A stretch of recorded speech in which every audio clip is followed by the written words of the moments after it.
Welcome back. Now we're going to talk about a topic that is extremely interesting, but also very confusing in terms of semantics, and that is consumerism.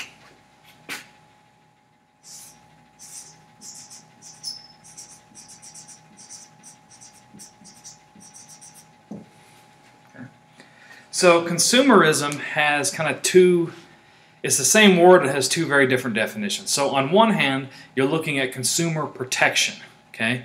The rights, the obligations of businesses to basically keep from harming their customers, or a movement to promote the rights and powers of consumers in relation to sellers, or the movement to promote the rights of society in relationship to businesses. So an improvement in society's rights towards businesses. But it's also the idea of the pursuit of material objects way beyond what you actually need, and this kind of pursuit of material wealth somehow shapes social conduct. For purposes of this lecture, I will call consumerism by two different definitions. So consumer protection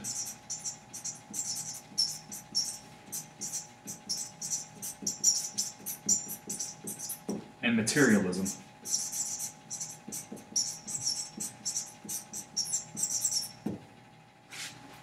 So consumer protection, again, advancing the rights of members of society in relationship to businesses, and materialism as a pursuit of wealth just for kind of a social output.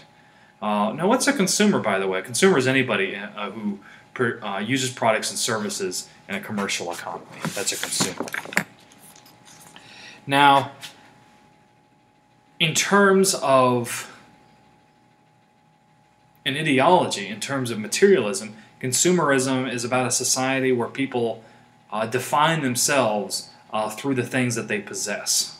People are buying way beyond what they need for subsistence, and these kind of material objects define their identities.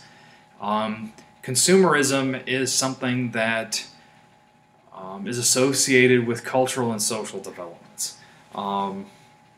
Part of it may be a result of the declining influence of religion, but I think it depends on which religion. Possibly of the Christian religion. Again, you look at the medieval Catholic Church that really emphasized kind of glorifying poverty in some ways, particularly in the Middle Ages. You know, if people had wealth, they were encouraged to give it to the church and these kinds of things. However, I think if you looked at ancient society before Christianity took hold, I would think that, especially in ancient Rome, that consumerism certainly existed among the wealthy elite. There were certain societies in the ancient world that rejected consumerism. Think of Sparta. The ideal Spartan was somebody that was poor and stole and these kinds of things. For those of you who have seen the movie 300 and you're not sure whether it was materialism in Sparta, I mean, you look at the fact that those men didn't even have shirts or pants. So obviously materialism was not that relevant in Sparta, right? The Industrial Revolution, again, because it's produced so many goods way beyond subsistence, that would also contribute to the rise of materialism or consumerism as a form of materialism. Again, because people have moved beyond a form of subsistence living. In the U.S., especially the 1800s with the start of the Industrial Revolution,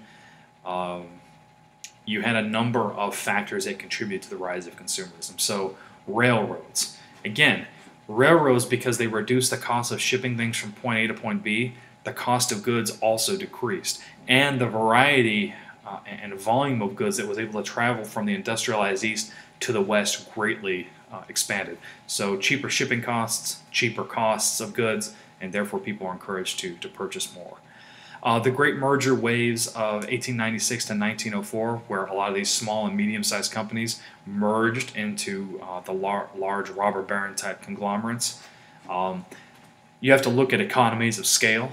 So because certain goods were produced at a cheaper per unit cost, again, the consumer also benefits and they're able to buy more. Mass production of consumer goods. Again, things like textiles and all these kinds of things, all of a sudden were much cheaper, so people have more money to buy those things, and they have more money left over for the pursuit of material wealth.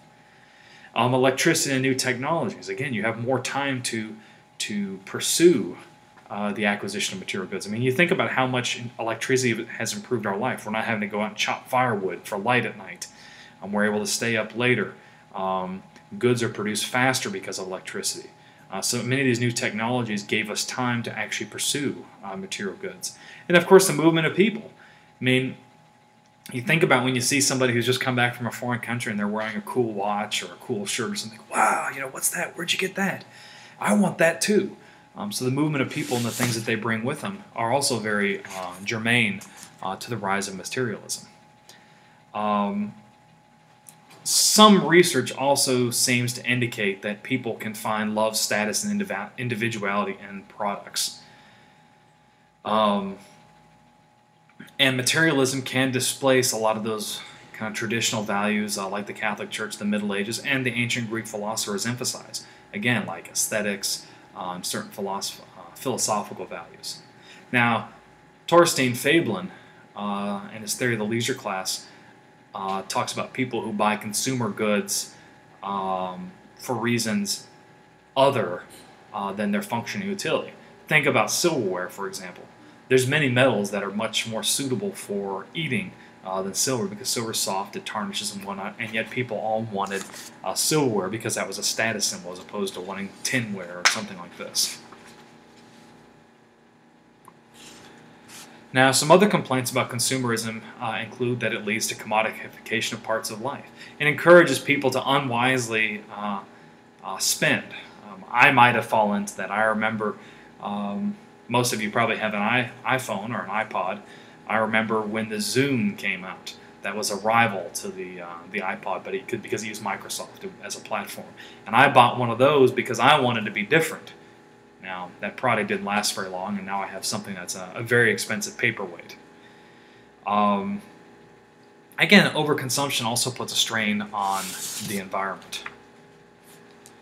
Also, consuming beyond necessity in some way violates the idea that the world is already full and complete. That comes from Christian theology. Values are changed in the pursuit of material goods.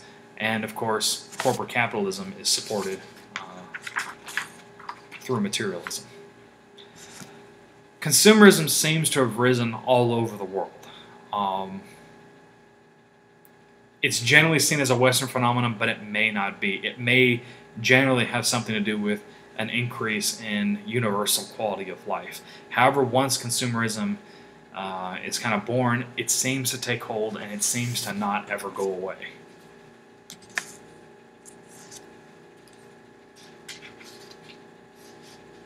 So some people might say, well, consumerism is a good thing. Because if a product is totally useless anyhow, then it'll fail in a competitive market.